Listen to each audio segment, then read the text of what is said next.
You can access the wire of your car's charging port through the hood. Remove the screws on the dashboard and lift the hood of your car. Remove the screws securing the charging port wires from the dashboard. Disconnect the wire connected to the control board. Carefully remove the charging port's wire and replace it with the new one.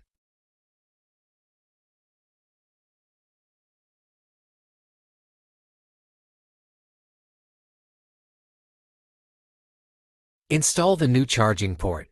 Secure it in place with the screws and make sure it is properly connected to the control board.